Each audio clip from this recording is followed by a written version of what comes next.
Hi my dear friends, എല്ലാവർക്കും ഒരിക്കൽ കൂടി MP ടോക്സിലേക്ക് സ്വാഗതം. ഞാൻ മുസ്തഫ പുഞ്ചപ്പാടം.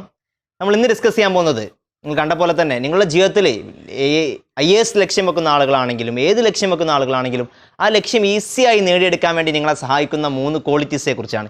ഈ ക്വാളിറ്റീസ് നിങ്ങളുടെ ജീവിതത്തിൽ ഉണ്ടെങ്കിൽ ഉറപ്പായിട്ട് നിങ്ങൾ ഏത് ലക്ഷ്യത്തിലേക്ക് മുന്നിട്ടിറങ്ങിയാലും അത് നേടിയെടുക്കാൻ പറ്റുന്നുള്ള കാര്യം തീർച്ചയാണ്. അപ്പോൾ ഈ ലക്ഷ്യങ്ങളുള്ള ആളുകൾ നിങ്ങൾക്ക് 100% വിശ്വസിച്ചുകൊണ്ട് ഏത് ലക്ഷ്യത്തിലേക്കും ഇറങ്ങാം. ഇനി ഇതില്ലാത്ത ആളുകളാണെങ്കിൽ ഇതിൽ ഏതെങ്കിലും ക്വാളിറ്റി നിങ്ങളുടെ ജീവിതത്തിൽ ഇല്ലാത്തതാണെങ്കിൽ അത് ഉണ്ടാക്കിയെടുക്കാൻ വേണ്ടി നിങ്ങൾ നിർബന്ധമായിട്ടും ശ്രമിക്കണം. എങ്കിലേ നമുക്ക് ഉദ്ദേശിച്ച രീതിയിൽ നമ്മുടെ ലക്ഷ്യങ്ങൾ നേടിയെടുക്കാൻ സാധിക്കുകയുള്ളൂ എന്നുള്ളതാണ്. അപ്പോൾ അതിലേക്ക് പോകുന്നതിന് മുന്നായിട്ട് സിവിൽ സർവീസ് പ്രിപ്പയർ ചെയ്യുന്ന ആളുകൾക്ക് ഒരു വർഷത്തെ പൂർണ്ണമായിട്ട് എല്ലാവിധ ഗൈഡൻസും നൽകിക്കൊണ്ട് വ്യക്തമായി സിവിൽ സർവീസ് UPSCയുടെ ട്രാക്കിലൂടെ തന്നെ പ്രിപ്പറേഷൻ മുന്നോട്ട് കൊണ്ടുപോകാൻ സഹായിക്കുന്ന രീതിയിലുള്ള ഒരു വർഷത്തെ മെൻറ്ററിങ് പ്രോഗ്രാം നടക്കുന്നുണ്ട്. ഇൻഡിവിജ്വൽ മെൻറ്ററിങ് പ്രോഗ്രാം നടക്കുന്നുണ്ട്. അപ്പോൾ അതിലേക്ക് ആരെയും താല്പര്യമുണ്ടെങ്കിൽ, രജിസ്റ്റർ ചെയ്യാൻ താല്പര്യമുണ്ടെങ്കിലോ അല്ലെങ്കിൽ അതുമായി ബന്ധപ്പെട്ട് കൂടുതൽ അറിയണമെങ്കിലോ നിങ്ങൾക്ക് എന്ത് ചെയ്യാവുന്നതാണ്, ഈ നമ്പറുമായിട്ട് ബന്ധപ്പെടാവുന്നതാണ്. അപ്പോൾ 3 ക്വാളിറ്റീസ്, അതിൽ ഒന്നാമതായിട്ട് നിങ്ങൾക്ക് ഉണ്ടായിരിക്കേണ്ടത് self discipline and self control എന്നുള്ളതാണ്. നമുക്കറിയാം സിവിൽ സർവീസ് എന്ന് പറയുന്നത് ലോകത്തിലെ തന്നെ ഒരു ടഫസ്റ്റ് എക്സാമാണ്. നിരന്തരമായ പരിശ്രമവും വ്യക്തമായ പ്ലാനിങ്ങോടുകൂടിയും വ്യക്തമായ സ്ട്രാറ്റജിയോടുകൂടി മുന്നോട്ട് പോയാൽ മാത്രം നേടിയെടുക്കാവുന്ന ഒരു ജോലിയാണ്, ഒരു സർവീസാണ് സിവിൽ സർവീസ് എന്നുള്ളത്. അപ്പോൾ ആ ലക്ഷ്യത്തിലേക്ക് എത്തുമ്പോൾ നിർബന്ധമായിട്ട് നിങ്ങൾക്ക് ഉണ്ടായിരിക്കേണ്ടതാണ് സെൽഫ് ഡിസിപ്ലിൻ എന്നുള്ളത്. എങ്കിലേ നമുക്ക് നമ്മുടെ പ്ലാനിങ് അനുസരിച്ച് നമ്മുടെ ആ ലക്ഷ്യത്തിലേക്ക് എങ്ങനെ എത്തണം എന്നുള്ളത് മനസ്സിലാക്കി കഴിഞ്ഞാൽ അതിനനുസരിച്ച് നമ്മളെ ജീവിതത്തെ മാറ്റിയെടുക്കണമെങ്കിൽ നമ്മുടെ ജീവിതത്തിൽ വ്യക്തമായ ഒരു ഡിസിപ്ലിൻ ഉണ്ടാവണം എന്നുള്ളതാണ്. നമുക്കറിയാം നന്നായിട്ട് പഠിക്കാനുള്ളത് കൊണ്ട് തന്നെ ചിലപ്പോൾ നമുക്ക് നന്നായി സമയം ഉപയോഗിക്കേണ്ടി വരും ഒരു ദിവസം. അതുപോലെ തന്നെ ചിലപ്പോൾ നമ്മൾ നേരത്തെ എണീച്ച് പഠിക്കേണ്ടി വരും. പല രീതിയിലും പഠിക്കാൻ പറ്റും. ആ രീതിയിലൊക്കെ പഠിക്കാൻ വേണ്ടി നമ്മൾ ആഗ്രഹിച്ചിരിക്കുമ്പോൾ 1-2 ദിവസം ചിലപ്പോൾ എന്ത് ചെയ്യാൻ പറ്റും, നമുക്ക് എണീറ്റ് ഇരുന്ന് പഠിക്കാൻ പറ്റുന്നതാണ്. ചിലപ്പോൾ കുറച്ച് ദിവസം കഴിയുമ്പോൾ ആ ഒരു ഡിസിപ്ലിൻ ഇല്ലാത്ത ആളുകളാകുമ്പോൾ ഇന്ന് വേണ്ട, നാളെ ഇനി മതി, അല്ലെങ്കിൽ മറ്റന്നാൾ മുതൽ പഠനം എന്നുള്ള രീതിയിൽ നമ്മുടെ ശരീരത്തെയോ നമ്മളുടെ ഇഷ്ടങ്ങളെയോ കൺട്രോൾ ചെയ്യാൻ പറ്റാത്ത ആളുകളാണെങ്കിൽ ഈ സർവീസ് നേടിയെടുക്കുക എന്നുള്ള ബുദ്ധിമുട്ടാണ്. കാരണം 1, 2, 3 വർഷം, ചില ആളുകളൊക്കെ 4, 5 വർഷം പഠിച്ചിട്ടാണ് എന്ത് ചെയ്യുന്നത്, ഈ സർവീസിലേക്ക് എത്തുന്നത്. അതുവരെ അവരുടെ സെൽഫ് ജീവിതത്തിൽ അവരുടെ മനസ്സിനെ ശരീരത്തെ അവർ കൺട്രോൾ ചെയ്യാൻ കഴിയുന്നത് കൊണ്ടും ജീവിതത്തിലൊരു ചിട്ട ഉള്ളത് കൊണ്ടുമാണ് എന്ത് ചെയ്യുന്നത്, അതിലേക്ക് എത്താൻ സാധിക്കുന്നത്. അപ്പോൾ വ്യക്തമായൊരു സെൽഫ് ഡിസിപ്ലിൻ നിങ്ങളുടെ ജീവിതത്തിൽ ഉണ്ടെങ്കിൽ നിങ്ങൾക്ക് എല്ലാം ഈസി ആയിട്ട് സെൽഫ് മോട്ടിവേഷൻ നിലനിർത്താനും നമ്മുടെ പ്ലാനിങ് അനുസരിച്ച് മുന്നോട്ട് പോകാനും ഓരോ സാഹചര്യം വരുമ്പോൾ ആ സാഹചര്യത്തിൽ അനുസരിച്ചുകൊണ്ട് മാറ്റങ്ങൾ വരുത്തിക്കൊണ്ട് മുന്നോട്ട് പോകാനും പഠനം സുഖകരമായിട്ട് മുന്നോട്ട് കൊണ്ടുപോകാൻ നിങ്ങളെ സഹായിക്കുന്ന ഒരു നിർബന്ധമായിട്ട് നിങ്ങളുടെ ജീവിതത്തിൽ ഉണ്ടായിരിക്കേണ്ട ഒരു ക്വാളിറ്റിയാണ് സെൽഫ് ഡിസിപ്ലിൻ എന്നുള്ളത്. അത് ലക്ഷ്യം നേടാനല്ല, ജീവിതത്തിൽ എല്ലായ്പ്പോഴും നമുക്ക് വേണ്ടതാണ് സെൽഫ് ഡിസിപ്ലിൻ. സിവിൽ സർവീസ് നേടിയാലും നേടുന്നതിന് മുന്നേയും നമുക്ക് ആവശ്യമുള്ള ഒരു ക്വാളിറ്റിയാണ് സെൽഫ് ഡിസിപ്ലിൻ എന്നുള്ളതാണ്. രണ്ടാമതായിട്ട് ഉണ്ടായിരിക്കേണ്ട ഒരു ക്വാളിറ്റി എന്നുള്ളത് ഡെഡിക്കേഷനാണ്.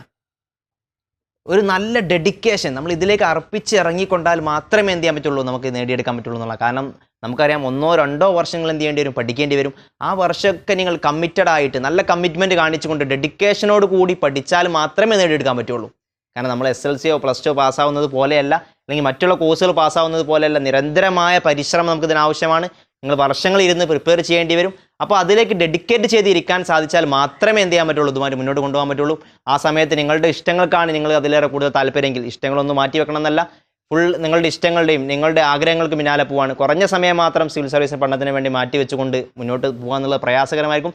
അപ്പോൾ ഇതിലേക്ക് ഡെഡിക്കേറ്റ് ചെയ്തുകൊണ്ട് ആ ലക്ഷ്യം നേടുന്നത് വരെ മറ്റുള്ള എന്ത് പ്രയാസം മുന്നിൽ വന്നോട്ടെ, പല സമയത്തും നമുക്ക് എന്ത് ചെയ്യും, നമ്മൾ മെൻ്റലി ഭയങ്കര സ്ട്രെസ്ഡ് ആവുന്ന സമയങ്ങളുണ്ടാവാം. പല സമയത്ത് നേടാൻ പറ്റുമോ എന്നുള്ള ചിന്തകളിലേക്ക് വന്നേക്കാം. പല ആളുകൾ നെഗറ്റീവായിട്ടുള്ള തോട്ടുകളുമായിട്ട് നെഗറ്റീവായിട്ടുള്ള കമൻസുമായിട്ട് നിങ്ങളുടെ അടുത്തോട്ട് വരുമ്പോഴൊക്കെ നിങ്ങൾക്ക് ചിലപ്പം എനിക്കിത് പറ്റില്ല എന്നുള്ള തോന്നലൊക്കെ ചില സമയത്ത് വരാം. അതൊക്കെ മറികടന്നുകൊണ്ട് മുന്നോട്ട് ഏത് പ്രയാസം വന്നു കഴിഞ്ഞാലും മുന്നോട്ട് കൊണ്ടുപോകണമെങ്കിൽ നിർബന്ധമായിട്ട് ഡെഡിക്കേഷൻ എന്നുള്ള ആ ഒരു നല്ല ക്വാളിറ്റി നിങ്ങളുടെ ജീവിതത്തിൽ ഉണ്ടാവണം. അങ്ങനെ ഉണ്ടെങ്കിൽ അത് നിർബന്ധമായി അത് നല്ല രീതിയിൽ എന്ത് ചെയ്യും, നിങ്ങളെ ഈ ഒരു പഠനത്തിന് സഹായിക്കുന്നതാണ് രണ്ടാമതായിട്ട് ഉണ്ടായിരിക്കേണ്ട ക്വാളിറ്റി. മൂന്നാമതായിട്ട് ഏറ്റവും പ്രധാനപ്പെട്ട ഒരു ക്വാളിറ്റിയാണ് കൺസിസ്റ്റൻസി ആൻഡ് പെർസിവറൻസ്. നമ്മൾ സ്ഥിരത ഉണ്ടായിരിക്കണം എന്നുള്ളതാണ് നമ്മൾ ചെയ്യുന്ന കാര്യത്തിൽ. ഇപ്പോൾ എക്സാം റിസൾട്ട് വന്നിട്ട് ഈ സമയത്ത് ചിലപ്പം ഭയങ്കര മോട്ടിവേറ്റ് ആയിക്കൊണ്ട് അത് പഠിക്കാനിരിക്കും ചില ആളുകൾ, അല്ലെങ്കിൽ പ്രിപ്പറേഷനിലേക്ക് ഇറങ്ങും. അത് ചിലപ്പോൾ ഒരു ദിവസം 10 മണിക്കൂറൊക്കെ ഇരുന്ന് പഠിക്കും, ചിലപ്പോൾ 15 മണിക്കൂർ, കുറഞ്ഞ ദിവസങ്ങൾ പഠിക്കും. കുറച്ച് ദിവസം കഴിയുമ്പോൾ അത് 10 മണിക്കൂറാവും, 5 മണിക്കൂർ, 2 മണിക്കൂറാവും. ഇനി കുറച്ച് ദിവസം കഴിഞ്ഞിട്ട് പിന്നെ പഠിക്കുക, പിന്നെ ഒരു ദിവസം 2 മണിക്കൂർ, പിറ്റത്തെ ദിവസം, അങ്ങനെ കുറഞ്ഞ ഒരു ഇൻകൺസിസ്റ്റൻ്റ് ആയിട്ടുള്ള പഠനം ഒരിക്കലും ഇതിന് ഗുണകരമല്ല എന്നുള്ളതാണ്. കൺസിസ്റ്റൻ്റ് ആയിട്ട് നിങ്ങൾ ഡെയിലി 15 മണിക്കൂർ പഠിക്കണമെന്നില്ല. ഡെയിലി 8 മണിക്കൂറാണ് നിങ്ങൾ പഠിക്കുന്നതെങ്കിൽ, 6 മണിക്കൂറാണ് പഠിക്കുന്നതെങ്കിൽ അത് നിർബന്ധമായിട്ടും അത് നേടുന്നത് വരെ കൺസിസ്റ്റൻ്റ് ആയിട്ട് എന്ത് ചെയ്യുക, മുന്നോട്ട് കൊണ്ടുപോവുക. ആ ഒരു കൺസിസ്റ്റൻസി നിർബന്ധമായിട്ട് ഇതിൽ കീപ്പ് ചെയ്യൽ നിർബന്ധമാണ്. എത്ര വർഷമാണ് നിങ്ങൾ പ്രിപ്പയർ ചെയ്യുന്നെങ്കിലും അതൊക്കെ നിരന്തരമായിട്ട് കൊണ്ടുപോകേണ്ടതുണ്ട്. അതില്ലെങ്കിൽ ഇത് നേടിയെടുക്കാൻ പ്രയാസമായിരിക്കും. അതുപോലെ തന്നെ പെർസീവറൻസ് അഥവാ ഒരു നമുക്ക് എന്ത് ചെയ്യണം, ഒരു സ്ഥിരോത്സാഹം എപ്പോഴും ഉണ്ടായിരിക്കണം എന്നുള്ളതാണ്. ചില മോട്ടിവേഷൻ കിട്ടിക്കൊണ്ട് പെട്ടെന്ന് പഠിക്കാൻ വന്നുകൊണ്ട് ആ ഒരു മോട്ടിവേഷൻ ഒരാഴ്ച കഴിയുമ്പോൾ തീർന്നു പോകാം. ആ ഒരു സ്ഥിരോത്സാഹം നിലനിർത്തുന്ന, നമുക്ക് സ്ഥിരമായിട്ട് ചില മോട്ടിവേഷൻ ചെയ്യുന്ന ചില ഘടകങ്ങൾ നമ്മൾ കണ്ടെത്തണം. സമൂഹത്തെ സേവിക്കുക എന്നുള്ള ഒരു മോട്ടിവേഷൻ ആയിട്ടാണ് നിങ്ങൾ ഇറങ്ങുന്നതെങ്കിൽ ആ സേവനം കൊടുക്കുന്നത് വരെ നിങ്ങളത് മോട്ടിവേറ്റ് ചെയ്തുകൊണ്ടേയിരിക്കും. അല്ലാതെ ഏതെങ്കിലും ഒരാൾ സിവിൽ സർവീസ് കിട്ടിയത് കൊണ്ട്, അല്ലെങ്കിൽ ഒരാൾ സിവിൽ സർവീസ് കാറിൽ പോകുന്നത്, ഒരു സെർവൻറ്റ് കാറിൽ പോകുന്നത് കണ്ടുള്ള ഒരു ജസ്റ്റ് മോട്ടിവേഷനിലാണ് ഇറങ്ങുന്നതെങ്കിൽ ഇപ്പം ആ ഒരു സ്ഥിരോത്സാഹം നിലനിർത്താൻ സാധിച്ചെന്ന് വരില്ല. അപ്പോൾ സ്ഥിരോത്സാഹം നിലനിർത്തുന്നവല്ല കാര്യങ്ങൾ കണ്ടെത്തി അത് നിർബന്ധമായിട്ട് നിലനിർത്താൻ വേണ്ടി ശ്രമിക്കുക. ഈ പറഞ്ഞ 3 ക്വാളിറ്റീസും ഉള്ള ആളുകളാണെങ്കിൽ വളരെ നല്ല കാര്യമാണ്. അത് വീണ്ടും നന്നാക്കി ശക്തിപ്പെടുത്തിക്കൊണ്ട് ലക്ഷ്യം നേടുന്നത് വരെ പരിശ്രമിക്കുക. ഇതില്ലാത്ത ആളുകളാണെങ്കിൽ വിഷമിക്കേണ്ട, ഇത് ജീവിതത്തിൽ ഉണ്ടാക്കിയെടുക്കാൻ വേണ്ടി ശ്രമിക്കുക. നമ്മൾ സെൽഫ് ഡിസിപ്ലിനും എല്ലാം കൊണ്ടും ആ സെൽഫ് ഡിസിപ്ലിനായി മാറിയിട്ട് മറ്റുള്ള ക്വാളിറ്റീസൊക്കെ നമുക്ക് ഉണ്ടാക്കിയെടുക്കാൻ സാധിക്കുന്നതാണ്. അപ്പോൾ ഇല്ലാത്ത ആളുകൾ ഉണ്ടാക്കിയെടുത്തുകൊണ്ടും ഉള്ള ആളുകൾ അത് വീണ്ടും തുടർന്നുകൊണ്ടും ലക്ഷ്യം നേടുന്നത് വരെ പരിശ്രമിക്കുക. എല്ലാവർക്കും ലക്ഷ്യത്തിലേക്ക് എത്താൻ സാധിക്കട്ടെ എന്ന് ആത്മാർത്ഥമായിട്ട് പ്രാർത്ഥിച്ചുകൊണ്ട് മറ്റൊരു വീഡിയോയുമായിട്ടും ഉടൻ കാണാം. Good bye.